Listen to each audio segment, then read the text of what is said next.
A new change in flight simming, especially after Sim Update 11. Ladies and gentlemen, another weekly update with plenty to offer from the classics, airliners, airports and more. Hope you've all been extremely busy with a bunch of adventures and trying out all the new stuff at Microsoft Flight Simulator. Would this be your first visit? We cover the latest on the sim, so hit that subscribe button as it can greatly help us. The Avro Lancaster this week, soon to be releasing from the team of Aeroplane Heaven. Now the classics are getting better and better here.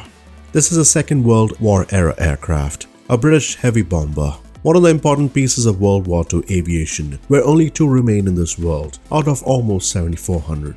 That's quite a number to be produced. Now the RAF needed a heavy bomber during those days that reigned terror on Germany, but never really attained the fame which the B-17 achieved, even though carrying twice the bomb load over an equal distance. It could be argued that this had more in common with the B-29 and the B-17, with its emphasis on extreme range and maximum bomb load.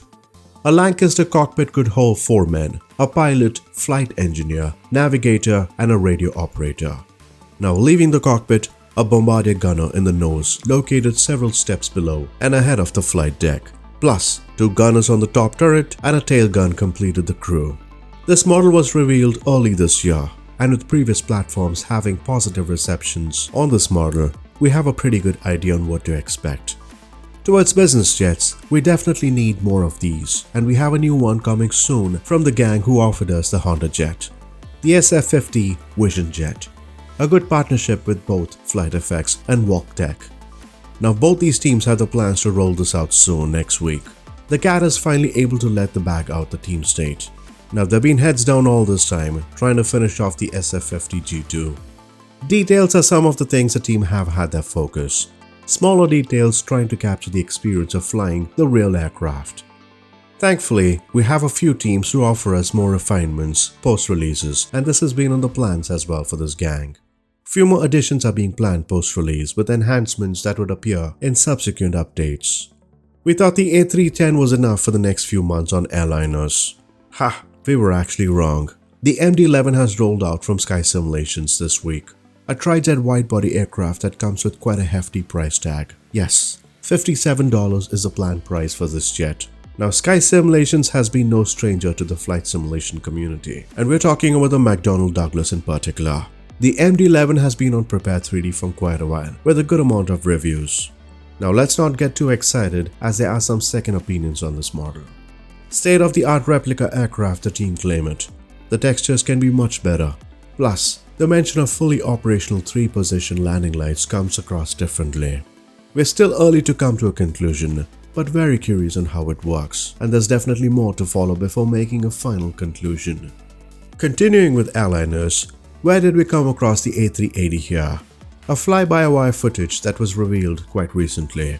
Not a final product, rather in early development, and things look promising here. This is fly-by-wire, more of an ambitious project, and the team have offered us updates after updates, especially on the A320, refining the model to a level that's more than we hoped for.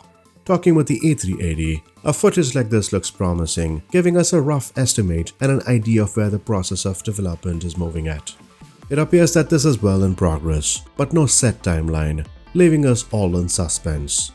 We do see some progress on the aspects of functionality of the aircraft that's being showcased here for the first time. The GA lovers have another set of good news coming soon from the team of Msfs. Very simply, the Cessna 310R was a beautiful addition from this gang, and the community loved having a good study level aircraft. However, the team still feels that they have unfinished business with the 310R, offering us another major update to the package.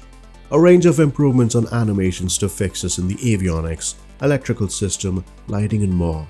In terms of new features, they seem to be limited to a new VOR2 gauge in the panel, and with a feature-rich model like the 310R, one of the best features would be the state-saving feature, which now would have NavCom frequencies. A more polished model that continues to offer us one of the best GA aircraft at Microsoft Flight Simulator. In the world of development, the effort, time and research the folks at Asobo and Microsoft have done it extraordinarily.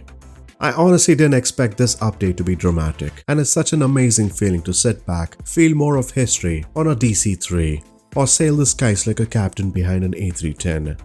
the sim has been in greater shape. Slowly, we ought to see more areas being addressed overall.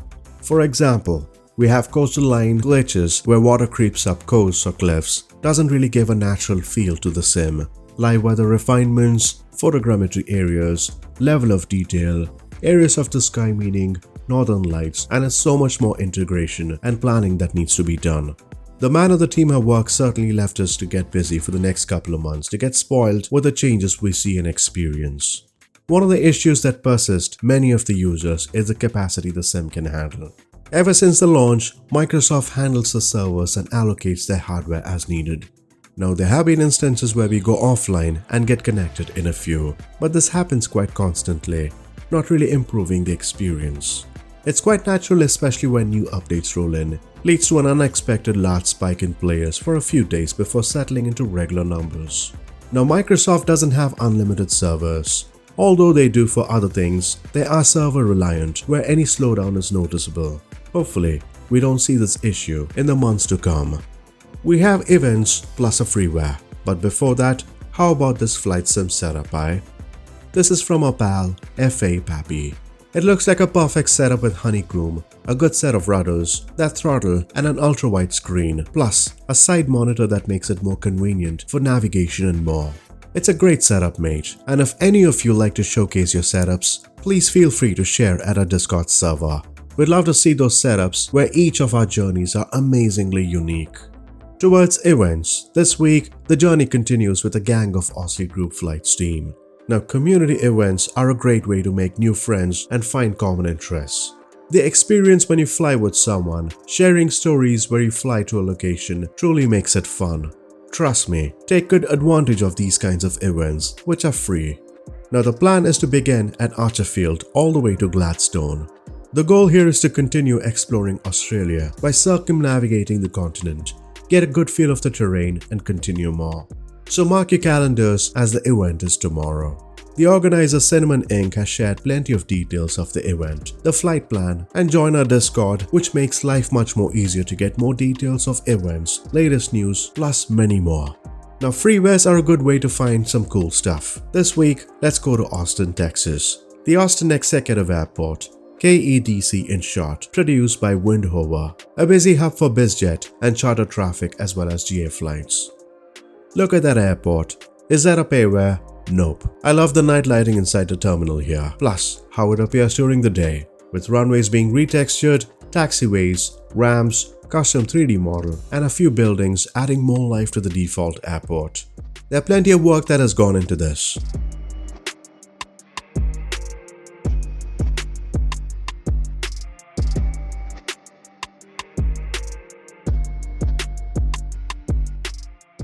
The link to both freeware and community events can be found right here in the description below. Are you enjoying your latest sim update 11 and that beautiful list of 40th anniversary aircraft? I'm sure you do. Let me know which aircraft has been your favorite so far in the comments below. It's been a true pleasure. Do subscribe for more. Until next time, do take care.